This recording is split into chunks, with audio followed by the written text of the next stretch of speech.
Deixa eu comentar um pouquinho sobre os casos de Kripke, primeiro de uma maneira não técnica, tá certo? Não vou entrar em detalhes técnicos da teoria da linguagem do Kripke, e depois para aqueles que gostam um pouquinho mais de detalhes técnicos de filosofia da linguagem, eu comento em seguida usando esses detalhes técnicos. Tá? Como eu disse no vídeo anterior, uma das coisas mais surpreendentes desse ensaio de Kripke, desse livro, Naming and Necessity, aliás, abre um parênteses, Naming and Necessity foi uma sequência de 3 palestras que Kripke deu em 1972, se eu não me engano, né?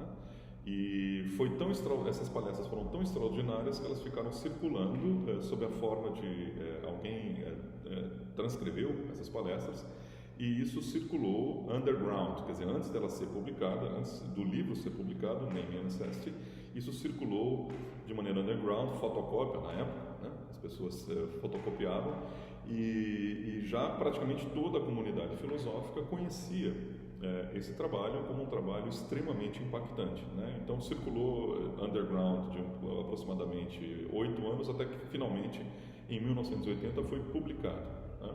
Então você encontra o livro com a data de 1980, mas as palestras do Kripke, que foram 3, foram feitas 8 anos antes, né? Quando o Kripke era muito jovenzinho ainda, né? E como eu disse, ele começa a puxar alguns aspectos da filosofia da linguagem, alguns aspectos ligados à teoria de nomes próprios, né? E saem coisas surpreendentes aí, tá?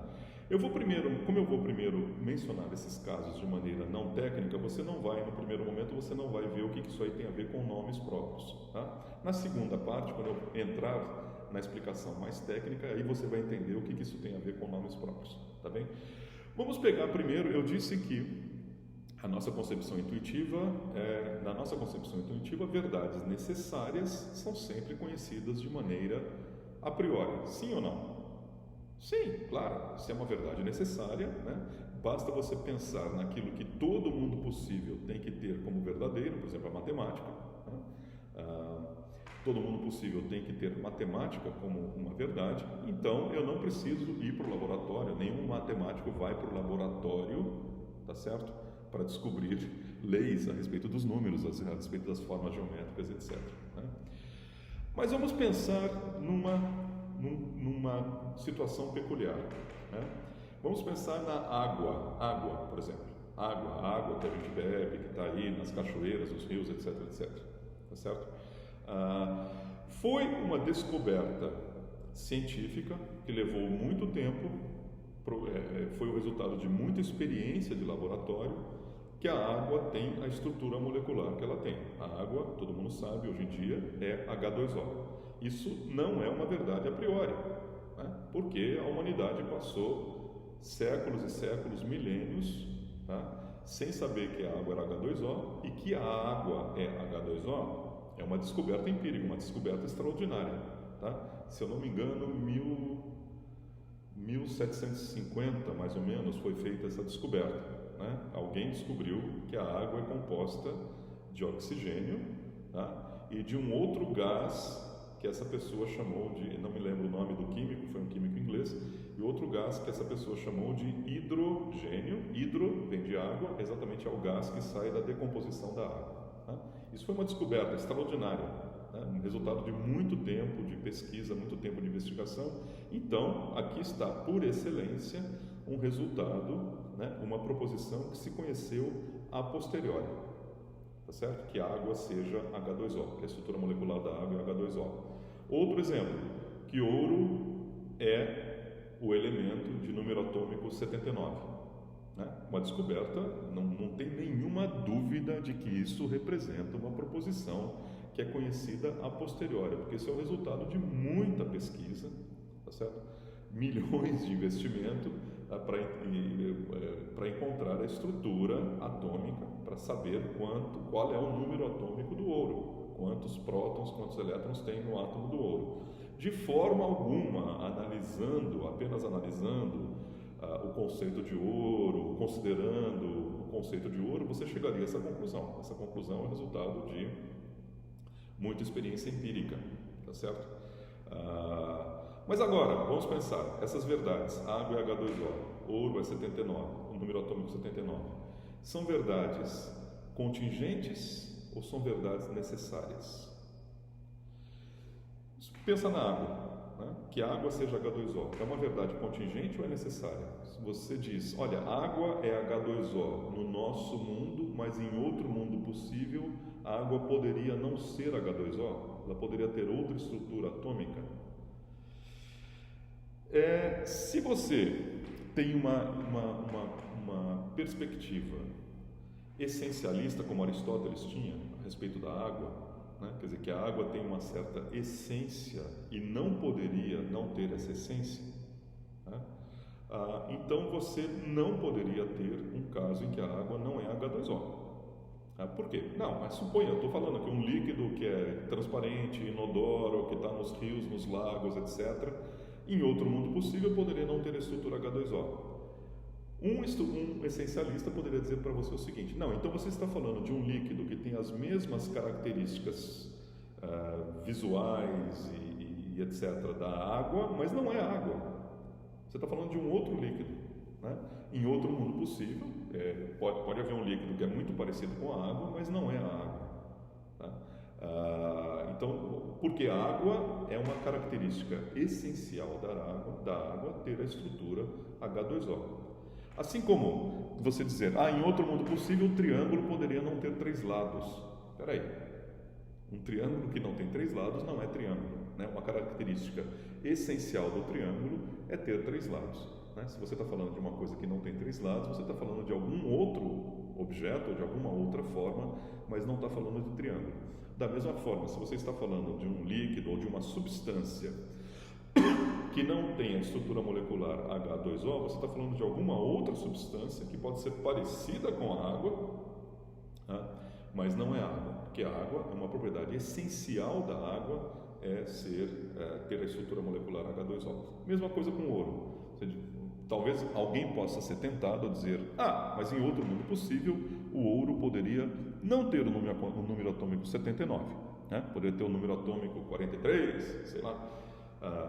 Mas um essencialista, um filósofo essencialista, né, diria o seguinte: não, então você está falando de um outro metal, de uma outra substância que não é o ouro. Em outro mundo possível, essa substância poderia ter as mesmas propriedades sensíveis que o ouro tem. Poderia ser amarela, poderia ser maleável, etc. Mas essa substância que você está imaginando não é o ouro, não é o nosso ouro, né?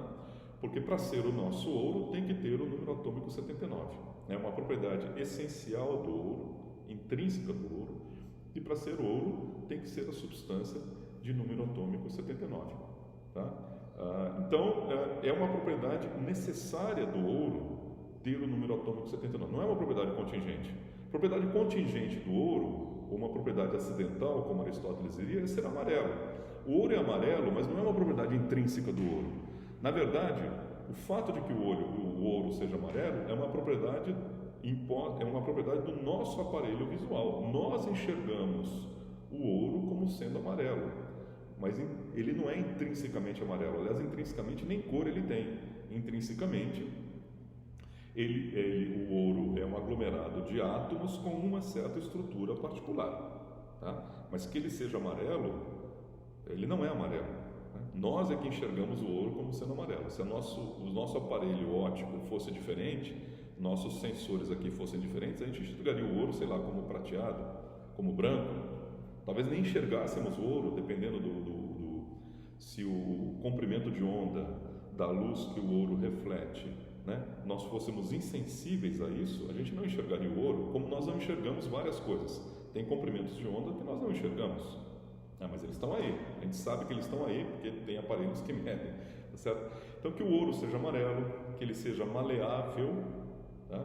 Que ele seja raro, que ele seja encontrado nas minas aqui e ali, mas não lá e acolá, tá? Todas essas são propriedades contingentes do ouro, tá? Mas que eles tenham número atômico 79 é uma propriedade essencial do ouro, tá certo? Que ele seja metal, que o ouro seja um metal, no que diz respeito à definição científica, física do metal, né? eu tenho a impressão que é uma propriedade essencial também, né? Imaginar que o ouro pudesse não ser metal, eu acho que não dá, porque ser metal, os físicos podem explicar isso melhor, mas ser metal está ligado de maneira essencial a ter aquele número atômico, tá? Eu acho, posso estar errado aqui.